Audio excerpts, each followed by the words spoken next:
سڵاوتان لێبێ بەڕێزان ئەم کاتە و هەموو کاتێکتان باش ئێمە بەردەوامی لەگەڵتان لە پرۆگرامی مایکی خەڵکدا بۆ وەرگرتنی بۆچوونەکانتان و قسەکردن لەسەر ڕووداوە گەرمەکانی ڕۆژ.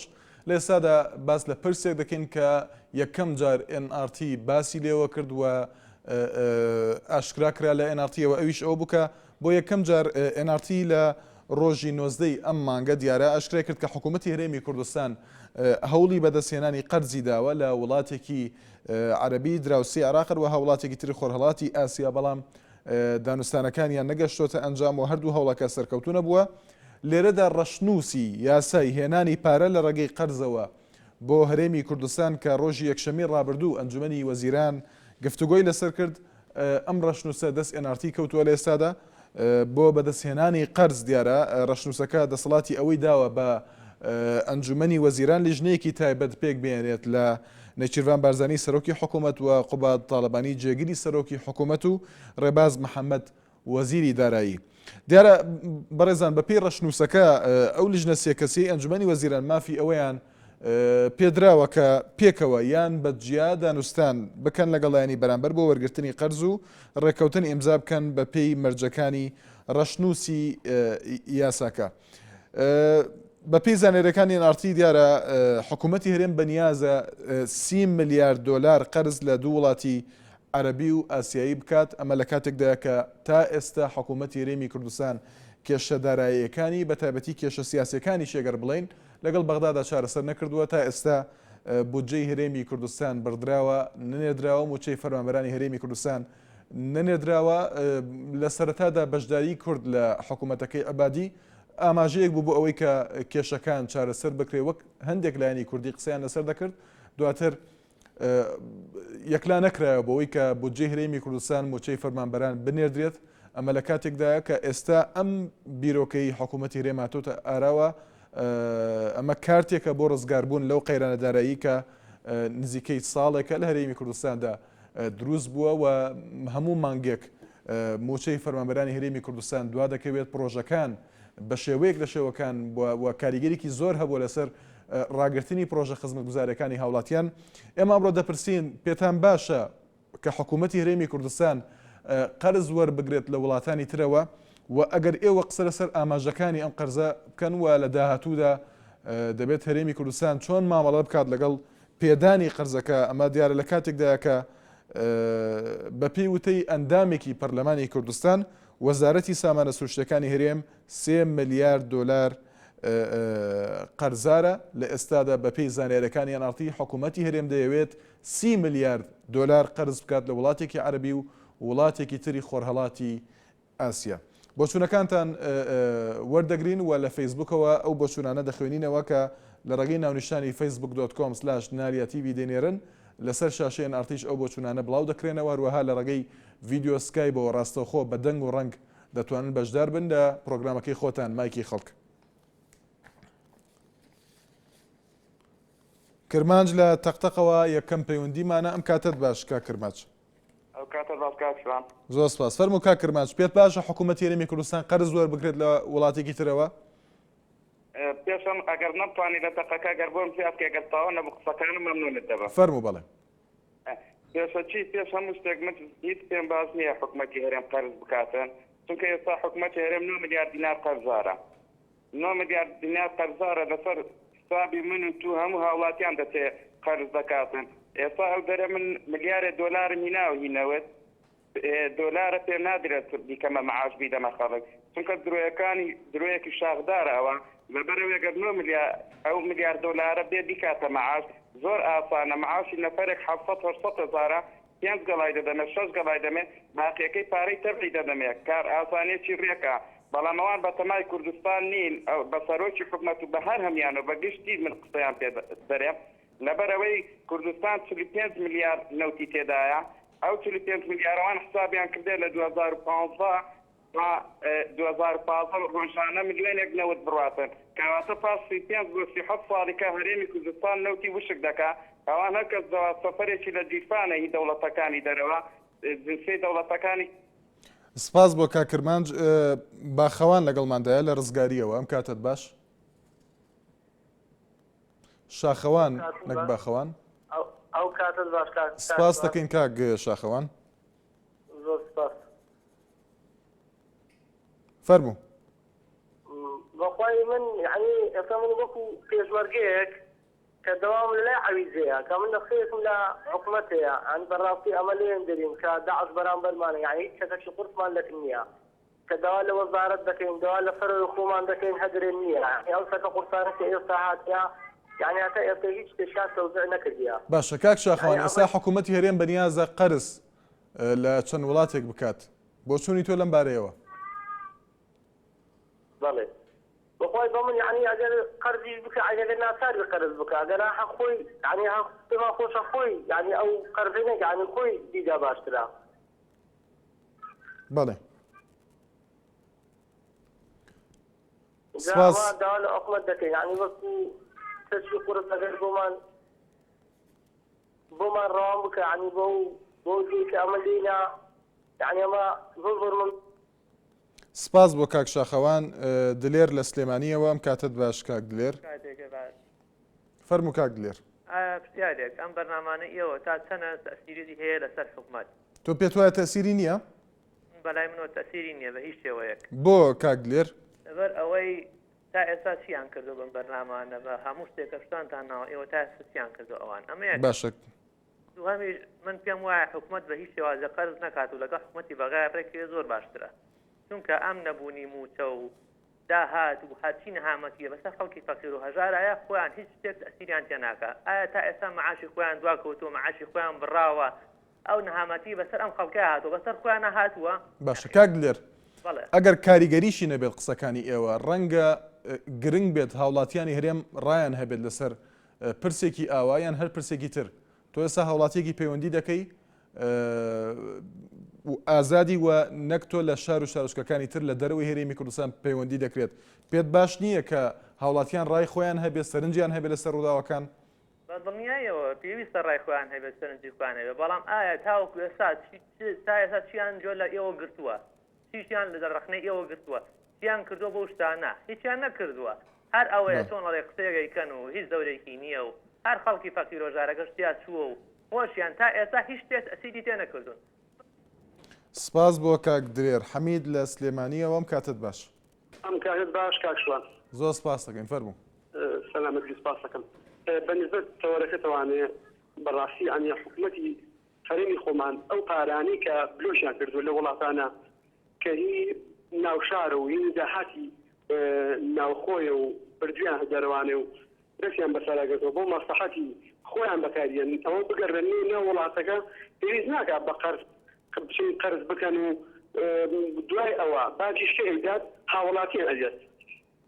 بەڵێ لەدەرەوە هیچ پێویست ناکە ئەمانەرە ئەوخوانی بڕێوە من وتمانگەیە داهاتێکی زۆر زۆریە لە وڵاتەکەیە بەڕاستی پێویست ناکە هیچ پێویست ناکە بچن قەرز بکەن و پارە بێن و میلەتیش ئاوا بەو شێوازە بەو دەردەبەن کە بۆ دەڕیان بردووە لەسەر بودجە کێشیانەوە تا موچەی زۆر بێ فەرمانبەرانە دانی شتێکی وایان کردووە لەگەڵ فەرمانبەرانە هیچ کات حکوومەتەکان لەسەر دەمی ڕژێمی شاگەدەن و تقریبا چەند ساڵ شەڕی کرد فەردەیە برنج بەسەد یاریکردی ئەیا بە میلەتەکەی بەدەستنیە ئەمە ناتوان نەمان بەسا پانزیان گران کرد بۆی.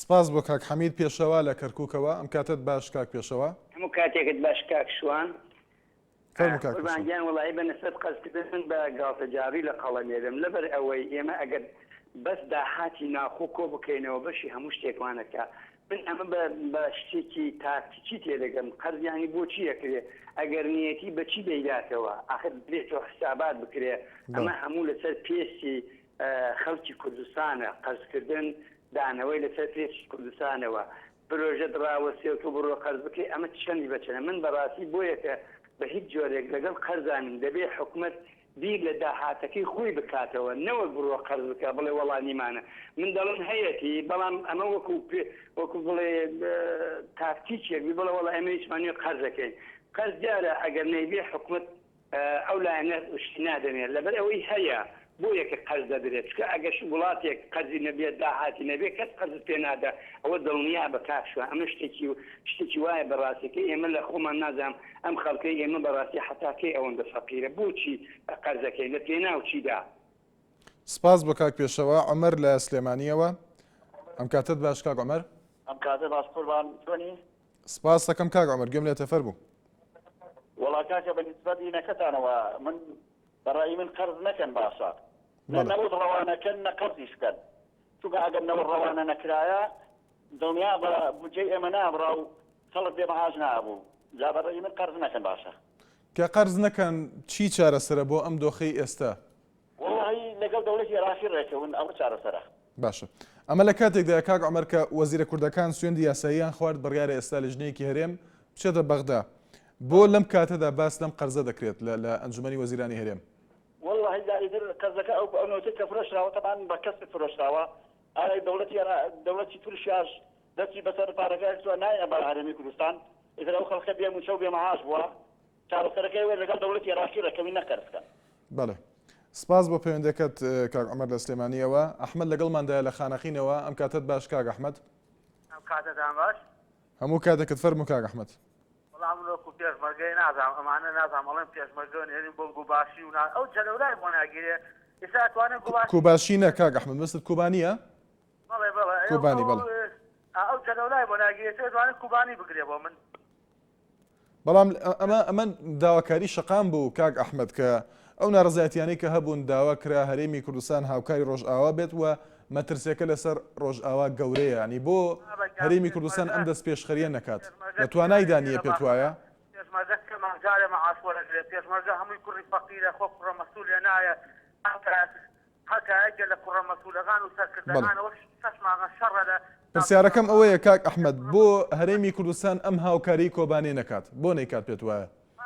بابیکە ئەتوانێت لە ڕێی شتیکەوە بیکە ئەوە 3 ساڵە سدودی داخستووە لە ڕۆژ ئاواییتەکە معنای چی کوڕی فەقیرستانەوانەیە داتە کوش حەسەب پێشمەرگە کوژراوە تاکە لە ناوچە دابڕاوەکانەکە هیچی نەکردە بانی سوپای هەرا هاتەوە سەر سپاس بۆ کاک ئەحمەد هۆشمەند لە سلێمانیەوە فەرموو کاک هۆشمەند هەموو کاتێکت باش؟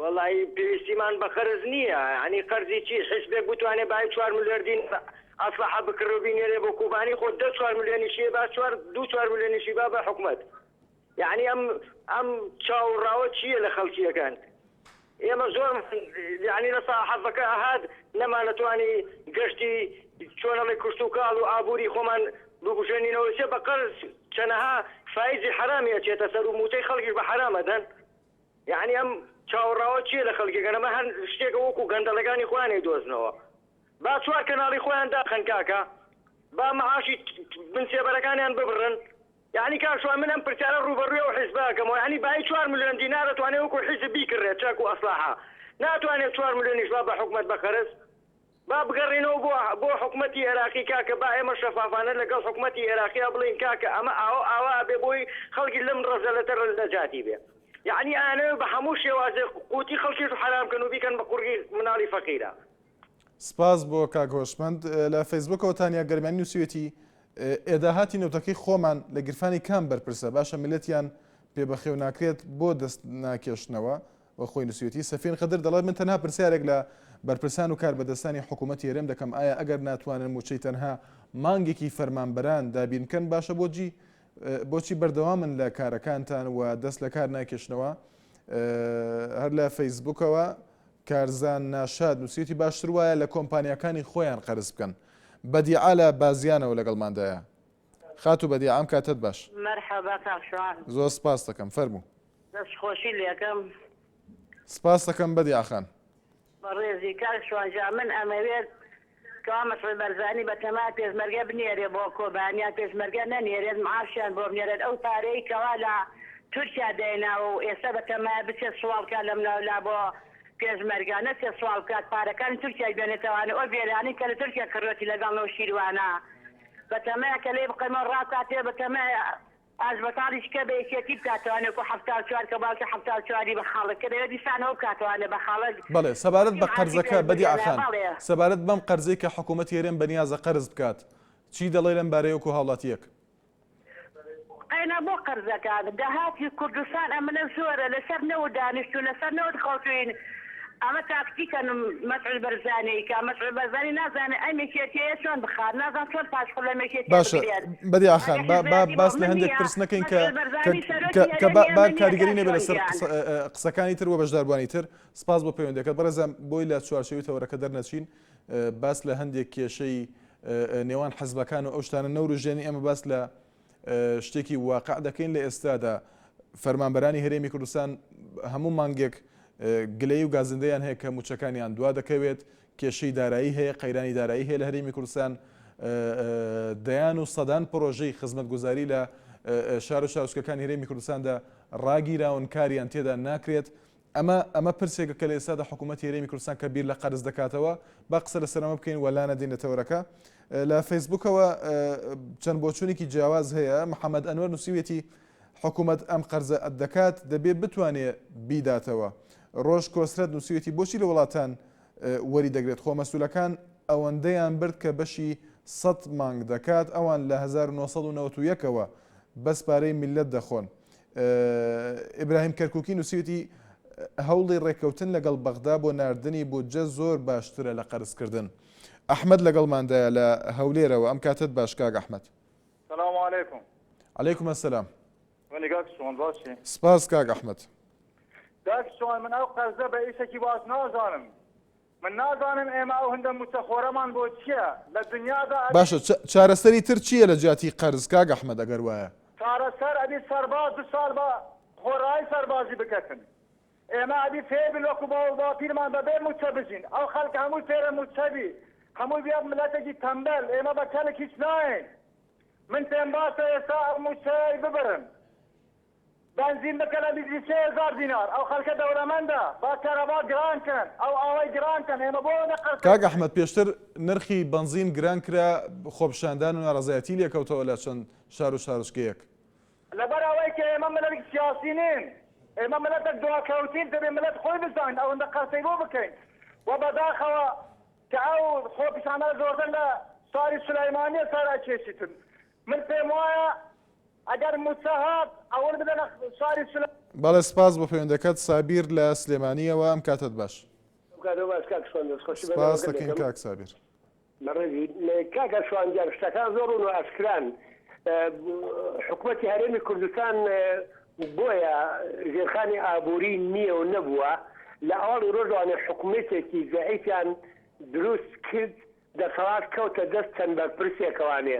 ئەوان ئەگەر بتوانن ئەو پارەی کەوا لە قبرس و لە لوبنان و لە ئیمارات بە قمار ئەیدۆڕێن کە وەک من ئاگادارم، ئەر ئەو پارەیە بێتەوانێ وەکو تاکەکانەی بنێتەوە سەر ژێرخانی ئابووری کوردستان و لە دوای ئەوە بەسێکی دوای ئەوەش بتنە ئەدەنە و مێرسین ئەو هەموو خانووی کە لە بەدەنە و مێرسین و ئەو هەموو شەریکاتەی کە لە لوبنان و ئیمارات کڕیانە لەسەر قوتی ئەم خەڵکە بێتەوانێ ژێرخانی ئابووری کوردستان ملەتی کورد پێویستی بۆ نابێ. و دوای ئەوەش کاکی خۆم ئەگەر ئەمان ئومێدیەکان هەیە بە حکوومەتی عێراقی باسی ڕێکەوتنەکە وەزیری دارایی کوردە ئەم قەرزە بۆ ئەکەن.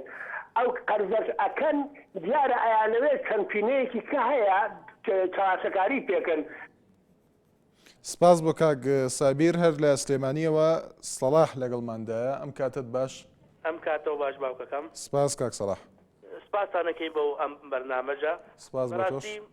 پرسیاری زۆر هەیە و کاتەکە کەمە. وەکی بسپۆری لە بواری قەیران واتە ئەزمەوە ئیدارەت الئەزەمات بۆ ئەوەی بتوانین ئەو شتانە زۆر بە جوانی ڕوونکەینەوە. داوا لە بەرنامەجی ئێوەکەم لە کەناڵی NRT بەرنامەجێکی تایبەت دەربارەی قەیران واتە ئایا لە کوردستان ئێستا قەیرانمان هەیە، ئەزمەمان هەیە بۆ ئەوەی بتوانین شتەکان بە علمی باس بکەین. جەنابەت بەڵێ کە پسپۆری لە بەڕێوەبردننی قەیرانەکان ئەم قەیرانی کە ئێستا دروست بووە قەرز چارەسەرە بۆ قەیرانەکەیان ڕێگەی تر دەبێت بگیرێتە بەر؟ بەڵێ حەلە خۆی، بەڵام ئەبێ ئێمە پێشتر لەوە هەندی شتی ئاسانترمان هەیە. یعنی مەسئلەی ڕێککەوتن لەگەڵ بەغایە باشترە لەگەڵ ئەوەیە ئێمە قەرزکەین. جەناب دەزانیت ئەم پارەکە قەرزیەکەین فائیدەی لەسرە، با ئێمە ئەوەی بلامان ڕوون بێتەوە چەندێکە فائیدەکەی. ئێمە ئەگەر 4% بێ واتە هەر ملیاری 40 میلیۆن. بەڵێ سپاس بۆ کاک سەلاح. محەممەد لە شکارتەوە. ئەم کاتت باش کاک محەممەد. حال باشی بەڕێز برا سپاس کاک محەممەد فەرموو. براگەورەی بەڵی برا ئەو قەرزی چی و قەرز بۆ چێ دەکا حکومەتە بەڵێ وڵی و بەس فێرە لە فەقیر وەژا دەکەن لە پێشمەرگەی فەقیر دەکەن ئێمە چەند ناگە لە جەرەوەی کەس ئاوشمان ناداتەوە لە دەوروبەری جەرەوەی کەسیە نام هاوشمان دەێنە چێ ئەو بۆ چێ و قەرزە بۆ چییە بەڵ بەرسەکانی خۆیان. کاک محەممەد جەنابەت پێشمەرگەی بەڵێ ئەگەر قەرز بکرێت و موچەکەی تۆی تر دوان نەکەوێت ئەو کاتە کێشت نابێ ناوەڵا گەڵ کێشەمان نایە بەس بەخوای ئەو حکومەتە سەر بە خۆ نابێ. پێت باش نییە کە حکوومەت قەرز بکات کەواتە بە سەر بەخۆی کاک محەممەد پێت باش نییە حکوومەت قەرز بکات وڵی ناوەڵە باش نییە بۆ ئەو نەوتێت ئەو نەوتەموو بەتانکە دەڕۆ بە شەوان بەڕێگادا ئەو خەرکەی بێزار دەکەن. حکوومەت دەڵێت پارەی نەوت وە داهاتی نەوت بەشی بودجە و موچەی فەرمانبەران ناکات. وڵا بەشەکە بەس ئەوە بەخۆم و لە بانکانی خۆیان. سپاس بۆ کاک محەممەد لە فەیسبوکەوە وریا لاوان نووسێتی ئیشکەوتە دەستەبیعەت مردوو فاتیحە لێدەن بۆ ڕۆحی زیندوو. سمکۆجاف نووسێتی کە ئەوان دەڵێن پارەی نەوتمان لە بانکدا هەیە بۆچی قەرز دەکەن. جەمال دەڵێت هەرچی خۆیان دەزانن بیکەن هاوتە ئینتەرمیلان نووسێتی نەخێر من پێم باش نییە چونکە دەبێت هەر بیداتەوە ئەو قەرزە حکوومەت کە وەری دەگرێت بۆیە ئەمەش کارێکە لە وڵاتێک بۆ وڵاتێکی تر کە قەرز دەکرێت. فەریدون پێنجێنی نووسێتی هیوادارم خوا بەخێری بگێڕێت گۆران کەریم نووسێتی بۆ ئێمە حکوومەتیشمان هەیە. سعید کۆچەر دەڵێت پارەی نەفت و گومرگ هەمووی بۆ کوێ چوون و قەرز دەکات. کەناری دەریا نووسێتی هیوادارم ڕێکەوتن لەگەڵ بەغداد بکەن بەس کورد نایەوێت ڕێک بکەوێت. جەبار لە سلێمانی ئەوەم کاتت باش کاک جەبار. باش بەڕێز سپاس فەرموو کاک جەبار. باسەکەم بەڕێزی وەڵی من بەس بە دوو کەلیمە باشە ئایا وڵاتێکی وەکو هۆڵندا 7 ملیۆن بەخێوەکە بەس گوڵەکەی و شیر و ماستەکەی خۆشترین ژیانیان هەیە بەس ئەوە. سپاس بۆ کاک جەبار. جوتیار لە چەمچەماڵەوە بەختیار لە چەمچەماڵەوە ئەم کاتت باش کاک بەختیار. ئەم کاتە و باش کاکە شوان بە هیوادارم 2 دقەم بیتی ئەم شەو ئەم بەرنامەیە سپاس دەکەم ئەگەر کەمتر بێت لەبەر کاتی بەشداربووی تر کاک بەختیار. بەڵێ فەرموو. سپاس دەکەم من ئەمەیە حکوومەتی هەرێم من تێ ناگەم حکوومەتی هەرێم بۆ ئەیە قەرز بکە ئەو ئاشتی ئەورامی هەمووی مانگونیە لەمە و پێش نابێ لە کەناڵەکە یا بەڕێستانە بیا کەناڵێترەوە بۆ ئەیگو وازمان لێبێنن باش تێ بۆ مناڵەکان پیاکەین تا سەری ساڵ ئێمە داهاتی نەوتکی کوردستان لە ڕووی بەندەرەکانی جیهانەوە بە تورکیای گەێنی 1 ملیۆن لتر و وەزعمان باشە بێ پێویستمان بە بەغا نابێ. ئێستا حکوومەتی هەرێم دێ هەنێ 6 وەزیری نادۆتە بەغا 6 وەزیرەکەی نادۆ لێ سۆنگی داوە لێ دەست بەکار بووە ئێستا ئەیە بچێ وەفتی بنێ لێ کێشەکان لەگەڵ بەغایە چارەسەرکار لە هەمان کاتا دێ پرۆژەیە ئاسایە کە داتە پەرلەمان وەڵێ وڵا با من قەرز بکەم قەرز بە سووەکە یعنی میلەتی کورد فێری سوو خواردنەکە والله ڕەوان نییە ئەمانە با ڕاست و ڕەوان بە میلەت بڵێن ئەمە حقیقەتی مەسەلەکەیە ئاشتی هەورامی کە وەزیری سامانە سروشتیەکانە کە ئاڵێ شتێ بۆ مناڵەکان پیاکەم 2 مانگی ماوە با بزین ئەم 2 مانگەش هەڵە خۆی ڕاگرێ بزین چی پیاکە. سپاس بۆ کاک بەختیار. هەڵکەوت لە جەلەولاوە پێم وابێ پێشمەرگەی لەوێ ئەم کاتت باش کاک هەڵکەوت. باشی بەڕێزم. سپاس کاک هەڵکەوت لە جەلەولا یان دەوروبەری جەلەولا؟ لەو منتیقانم بەڕێزم. بەڵێ بەڵێ پێشمەرگەی لەوێ فەرموو. بەڕێزم من عەلێم ئەم حکوومەتە بۆ چی قەرز دەکات بەڕاستی ئەگەر انتخابات بێ بەیانی بۆ هەر پەرلەمانتارێک 6-7 دەفتەر 9 دەفتەر هەتا 20 دەفتەریش ڕۆشتووە باچە بۆ چی بۆ مسێ خەڵک پارە نییە لە بانکەکان بەڕاستی من نازانم بۆ چی قەرز دەکات ترخوا بخێری بژێرە سوات. سپاس بۆ کاک هەڵکەوت. هەر لە فەیسبوکەوە سەبارەت بە تەوەرەکە هاوکار عەلی نووسێتی قەیچێکە با قەرز بکات گرنگ ئەوەیە هاوڵاتیان بێ پارە نەبن. سەباح ڕەشید ساڵح نووسێتی قەرزکردن بۆچی ئەگەر بڕیارە حکوومەتی عێراق پارە بنێرێت. دڵشاد لە سلێمانیەوە ئەم کاتت باش کاک دڵشاد. ئەم کاتە باش برا بەڕێز دەکەم. سپاس دەکەین فەرموو کاک دڵشاد. برای گەورەی بەڕێز سپاس دەکەم خۆشحاڵم توانین بەشدارم لە بەرنامەکەتە. ئێمەش خۆشحاڵین فەرموو. برای گەورەی بەڕێزی وڵی برا بەڕێزەکە من شخصی خۆم لەگەڵانی حکوومەت قەرزکا و دوای ئەوەش جۆ لە قسەی من ناگری ئەگەر من و دوای هەزارەوەکو منیش بڵێ قەرزبانەکەوەنەکە حکوومەت شتێکی بەدڵێ بە دڵی خۆیەکات بەڵێ دوای ئەوە من ئەتوانم بڵێم بەڕاستی ئەگەرە وڵاتی ئێمە حەق و عەدالەتی تیا بووایە بەس پارەی هاتوچۆ بەس پارەی کامێرە غرامی کامێرە و ڕقام بەشی هەموو عێراقی کرد نەک کوردستان چۆن وا دەڵی کاک دڵشاد ئامار لە بەردەستە زانیاری دەستکەوتووە لەگەڵ ڕێزم بۆ بەڕێزت هەر بڕۆ لە دوورانی لە شەکرەکە دانیشە دوو کامێرە دانراوە تا ڕاپەڕین وەرزە مەمبەر ئۆبەر 20 کامێرە دانراوە دوای ئەوەش تقریبا بە سیارەش سێ چوارێک دانێن ئەیکەنە ناو سنووقی سیارەکەەوە بڵێ وەرحاصل بۆ ئەوەی فێڵە خەڵکی بکەن بەرحاڵ لەبەر زۆندی گشتی نییە ئەوە عالەمەزانێ دوای ئەوە برا بەڕێزەکەم هەر سیارێک و 6,000 بۆ کرێ ئەمبەر ئۆبەر 20 کامێرەیە تێگەشتی ئەم کامێرانە ڕۆژی ئەگەر پیاوی نەکەن بەلای کەم و 70 دەفتەر پیاکەن جۆ لێیە تو هە بڕۆ سەیری کە من زۆر لە سیارە لێ خڕم بۆ ڕێگایە بڕۆ قەناعەتم پێ بکە یعنی لە ماوەی ئەو کەمەیە لە 100 سیارەیە دەی بۆی کراوە ئیتر فلاش باران تەکات جارێ بە شەوان هەر چاومان چۆر بوو لە بەر فلاشی کامەرەی مرور دوایەوە برا بەڕێزەکەمە وڵاتی ئێمە داهاتی گەلێ زۆرە لە چەندەها ڕۆوە بەڵێ کاک دڵشاد دوانسانیشی شکاوە تێگەشتی بدرایە بە سپاس دەکەین زۆر سپاس بۆ پەیوەندەکەت حەمید لە هەولێرەوە ئەم کاتت باش کاک حەمید ئەو کاتتان باش لە هەولێری پایتەختەوە سپاس دەکەین فەرموو کاک حەمید سەرەتا پێشنیارێکمە بوو دواتر لەسەر تەوەری بەرنامەکەت فەرموو بەڵێ کاک حەمید دیارە سەبارەت بۆ بڕیارەی پۆلیسی هاتوچۆ دیارەکە ئەوە دەکرێت بە قیس کە کەسێک غەرامە بکرێشتێکی باشە بەڵام ئەوە بن نقصانە دەبێت کە هەر کەس غەرامە دەکرێت بۆ 900,000 گە لە ماوەی 15 ڕۆژ یا هەفتەیە بێنێ 50,000 لە وەربگیرێ ئەوە باشتر دەبێت ئەمە ئامرازە خۆ هەدەف نییە پڕۆستەمکردنی خەڵکە یعنی بۆ پۆلیسی مرور و بۆ خەڵکو بۆ حکومەتیش باشتر دەبێت من دیارە زۆر شتی دیکەیە دواتر ئەو کامێرای کە داناوە خۆی پۆلیسی مرور لە زۆر شوێن ئەگەر سیارە لێ بخۆرە لە 80 کەمتر ناتوانێت لێ بخۆرە لە شەو قەڵەکەن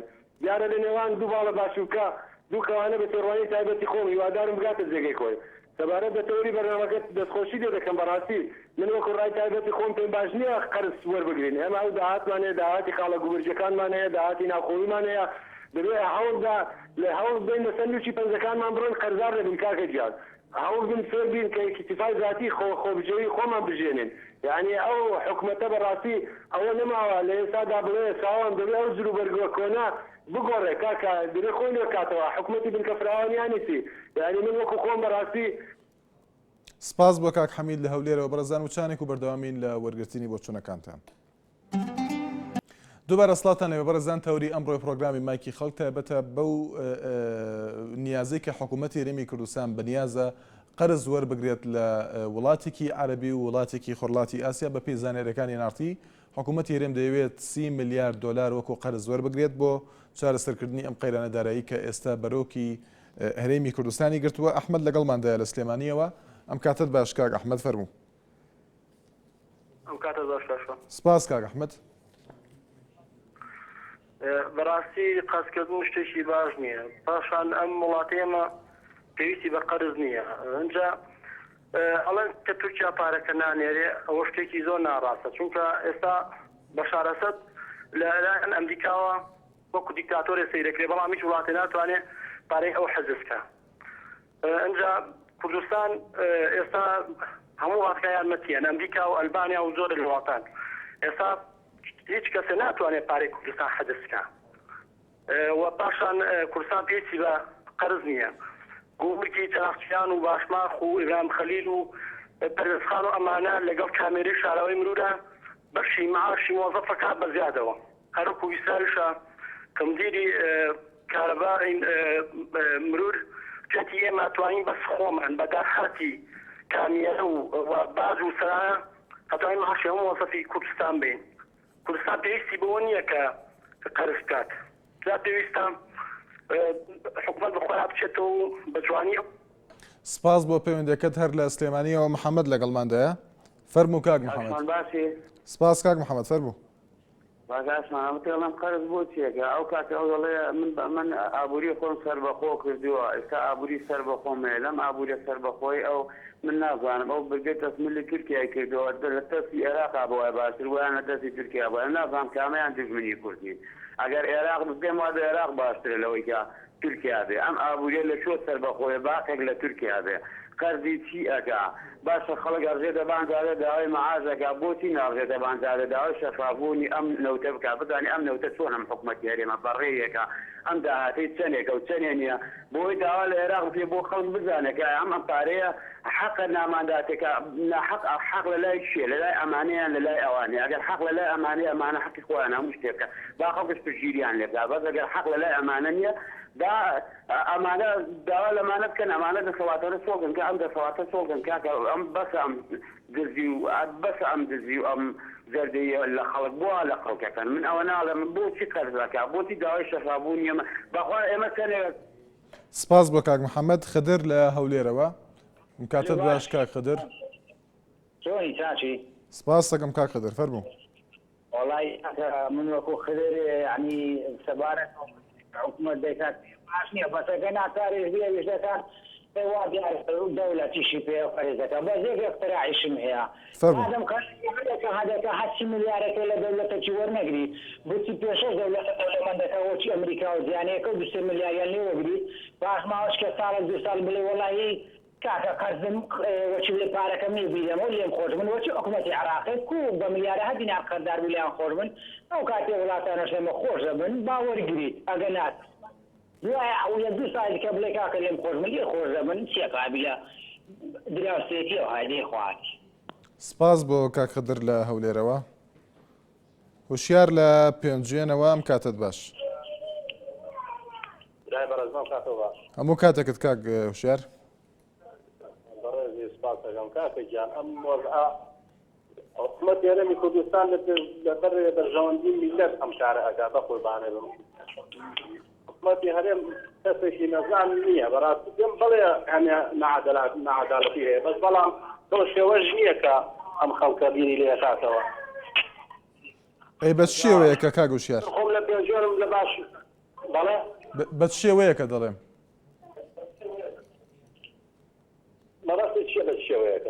دەڵێ بەو شێوەیە نییە کە خەڵک بیری لێ دەکاتەوە کەواتە بەت شێوەیەکە بە پێی بۆ چۆنی تۆ ئەو شێوەیە خەڵک هەر کەسە هەڵەستێ بە شێوێ قسەکە خۆ من ئێستا حالێ خۆم کرێ چیم لە چاوەڕێ ئەخارەکەم ڕاستی 10 ملیۆن قەرزارم حکوومەتیش ئەمە ژیان ئیتر شەڕی تیا هەبێ خۆشی تیا هەبێت ئێمە هەمووانەوێ گرتوو بین هەمووانە بێ بێناو کوردستانە نانی محاولە بکەین ئازادێک بێنینە دنیاوە بۆ بەڵێ سپاس بۆ پەیوەندەکەت محەممەد لە قەڵاتزیە وەسڵاوت لێ بێ کاک محەممەد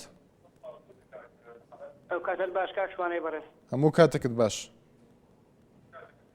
کاکە قەیران چێە قەیران بۆ خۆیان دروستیان کردووە بۆ خۆیان قەیرانندنا قەیران نییە ئەی ئەو قەرزەی لە وڵاتانیانە بۆ وەریان ناگرنەوە بۆ خۆیان قەرزیان هەیە زیندانی شەڕی ناوخۆم زیندانی سیاسی 18 ساڵە پێمان ڕاوێ بێرن دەڵێن کاکە ئەوڕۆ ناسپێنێ سپێنێ نادوستپێ هەتا ئەساسیسمان بۆ نەکراوە بەڕاستی خەڵک گلەی هەیە ئەمە خۆپیشاندانمان بۆ بەنزین دەکرد بەڵام ئەوڕۆ تەماشارەکەی غاز باش 10,000 خەڵک هەیە 80,000 پارەی کارەبای باتەوە پارەی ئای باتەوە ئەو پارە چی لێ بەڕاستی خەڵک گلەی هەیە بەڕاستی خەڵک ناڕەزایە خەڵک بێزار بووە خەڵک مشکلەی زۆرە داوا لە حکوومەت دەکەم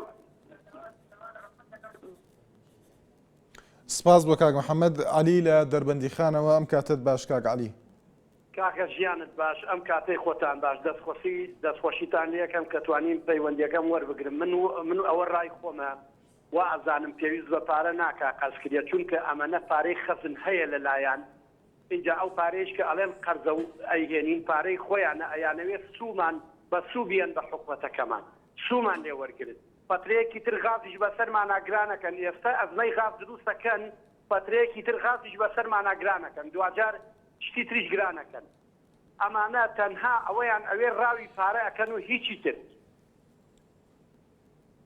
دەستان خۆش بێ سپاس بۆ کاک علی لە دەربەندیخانەوە هیوا لە سلێمانیەوە ئەم کاتت باش کاگیوە سپاس دەکەین کاگیوە سەرنجی تۆ لەسەر ئەوەی کە حکوومەتی هەرێم بەنیازە قەرز بکات وڵای جەکارشوان ئەوە شتێکی زۆر نابەجێ بەڕاستی ئەوە ئەگەڕێتەوە بۆ ئەو خەڵکی کە دەنگی لەسەریاوە کە بەتەمان قەرز وەرگرن مەبەستەکە زۆر ڕوون و ئاشکرایە ئەوان مەبەستیان حکوومەت مەبەستیان میلەت نییە مەبەستیان شەخسی خۆیانە من ئەوە ناڵێم بەڕاستی ئەگەر ئەمانە بەتەمان میلەت بەخێوکەن و ئەو پارەی بۆ میلەت وەرەگرن با جەنابی نێچیر با بڕوا لە 4 میلیارد دلارەکەی بەریتانیای بێنێتەوە با مەسعود بەرزانی لە ساڵ 6 مەرسینی بشێڕێتەوە با ئەم پارانە بگەڕێتەوە کە ئێستا حکوومەتی تورکیا ئاگاداری مەسعود بەرزانی کردوواڵێ گەربێت و تۆ داهاتەکە و لە تورکیا بکێشیتەوە لە سەیە هەشتی اقتصادی تورکیا دابەزێ کاکە ئەمانە بۆچی پارە قرزەکەن باشە من تێ ناگەم گۆڕان کە ئەو پرۆژیان نەروتە بەرلەمان سەرۆکی پەرلەمان گۆڕانە بۆچی دەنگی پێیاوە وەزیری دارایی گۆڕانە بۆچی دەنگی پێیاوە کاکە دانیشتە سپی پێکەنێ ئەمانە خەریکی چین بەڵێ سپاس بۆ پەیوەندەکەت ئاری لە سلێمانیەوە ئەم کاتت باش کاگاری ئەم کاتە باش بەڕێزم سپاس کاگاری برای بەڕێزم من ئەڵێم زۆر ئاسایە با قەرزکە قەرزکردن لەسەر خەڵک نییە دوجارە بێ خۆیان دیدەنەوە بجا بۆ قەرز نەکەن با قەرزیش بکەن قەیچەکە بەڵێ کاگاری بەڵام قەرز دەبێت بدرێتەوە دوایی لە ئێستادا ئەگەر کێشەیەکی تر هاتە ئاراوە و خۆ دەزانی ئێستا ئەو مەترسەیەکە لەسەر ناوچەیەکی چەند ناوچەیەکی هەرێم هەیە کەس نازانێت چی لێ دەبێت لە داهاتوودا ئەگەر هات و قەیرانێک تر هاتە ئاراوە دواتر کێ بەرپرسیاتی هەڵدەگرێت لە پێدانی ئەو قەرزای خۆت پێدانەوەی ئەو قەرزە حکوومەتی هەرێم و دوجار هاوڵاتیان نابن هەموو کە لەم بارەی دەبێت بۆ چون بزانین لەدەرەوە ئەم پارەیە پارەی نووسی خۆیانە پارەی نووسی مەسئولینە دڵنیا بە لەوەی کە ئەم پارەیان ئەیسەکەن بەسەر خەڵکا دوایە قەرز ئەکەن لە دەروی وڵات بەڵام بە هیچ شێوەیە ئەمە هی دەرەوەی وڵات نییە ئەمە هی خۆیانە هی مەسئولە گەورەکان خۆیانە یان بە سوش سوێکی دوایی لەوەش کۆ ئەکەنەوە جا ئەمە تۆ پێت باشەکەواتە کە حکوومەتی هەرێم قەرز بکات بۆ پێت وایە ئەمە چارەسەرە تقریبا چارەسەری خەڵکیەکە با خەڵکی تۆزێ ببوژێتەوە بەڵام دوجار ئەو قەرزە لەسەر خۆیان ئەکەوێ با خۆیان دیدەنەوە هەرچۆنێ ئەدرێتەوە کێشەکان گەورەترەکەن با گەورەکەن بەڵام ئەو خەڵکە زۆر بێپارێ ئەو خەڵکە لە بازارەکە ئەمڕۆ لە بازارەکە بووم خەڵک بە تەواوی تێکەوتووە یعنی بەڕاستی قەیرانێکی زۆر زۆرە بەڵێ سپاس بۆ کاکاری سپاس بۆ پەیوەندەکەت ژیان لە هەولێرەوە ئەم کاتت باش سپاس خات و ژیان ئەو کاتت باش کاک شوان سپاس دەکەم گوێم لێتە بەڵێ سپاس دەکەم بۆ تەوەری بەرنامەکەت سپاس بۆ تۆش هێر و تەستە لە وەختی خۆشیدایە بەڵێ بەنسبەت قەرزکردن خۆی هەموو حکوومەتێک ئەگەر هاتوو هیچ وەسیلەی دیکە نەبیلۆ ئەو هەدفەی کە دەیەوێ بیگاتێ دەتوانێت ینی پەنا بباتە بەر قەرز بەس ئەوە چەندانی بڵێن چەند حەلێکی هەیە ینی پێشی ئەوەی پەنا باتە بەر قەرز چونکە قەرز دەکەوێتە سەر هەموو میلەت کە ینی قەرزدانەوەش وەکو هەمومان دەزانین فایدەی خۆی لەسەری هەیە دوایە شتێکی دیکە هەیە بێ متمانەیەک پەیدا بۆ بینی حکوومەت و بینی خەڵک ئەگەر هاتو ئەو متمانەیە هەبی کەواتە ئەگەر حکوومەت پەنا بردە بەر هەر وەسیلەکی ینی هەموو خەڵک دەتوانی بە وای پێ بکەن بەس ئێستا ئەو بێ متمانەیە وای کردیە خەڵک شک ببە ئایا بۆ حکوومەتی هەرێمی کوردستان پەنا بردیتە بەر قەرز لە وەختێکدا چەند حەلێکی دیکە هەیە کە بۆی بچی یەکێک لەوانە مەسەلەن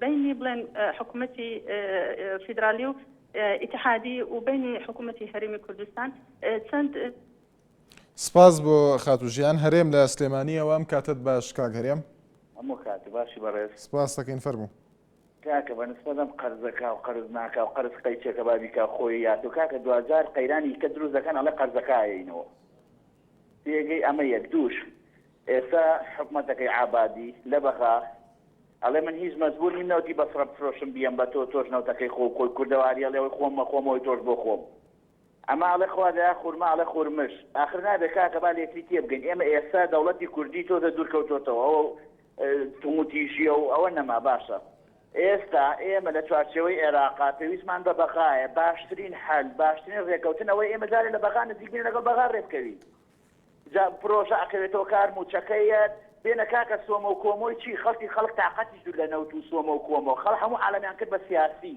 هەمووی ئێستا نییە لاپەڕی سپێ خوێنێتەوە جوان تیانەگەین ئێمە هەموو عالەم حەزەکەم بزانی ئەوە سەیر ڕاگەاندنەکان کە کاکە نەوتەکە بەرەو بە بەخابادی فرۆشێ با سایە حەفەیە سادەیە کوازانان کێشەمان چی بوو تا ئەو وەختەی کاتی خۆمانی کەس نیە لاری لە دەوڵەتی کوردی هەبێ بەڵام زۆری ماوە ماوێتی ئەمە واقعە هەر جارێ شتێکە بۆ هەڵەتۆقێنن تکایە کاتەکەم با لێکتری دێ بگەن مەمنونم زۆر بە کورتی کاگەرم دوا پەیوەندیە لەبەر کاتەکە زۆر بە کورتی بەڵێ کاکەشوان ئێستا ئێمە باشترین حل ئەوەیە پارە لە تووچان کاکە سەرۆکی حکومەت نەیوت ئێمە پارەکە معاشین بە دۆلار وڵات دۆلارەکە ماوەیە بوو بە بازار و کێشە ئێستا ئەوە سقوتی پێکرد دۆلارەکەش نەما ئەنجاڵێ قەرزەکەی کاکە باشترین حل ئەوەیە لەگەڵ بەغار ڕێبکەوینەوتەکەی بەرێ بەڵێ کاگەرێم زۆر سپاس بەڕێزان دیارە کاک هەرێم لە سلێمانیە دوا پەیوەندیمان بوو تا سبێنێ هەر لە خۆشیدا بن و کاتێکی خۆش بۆ هەموو لایەک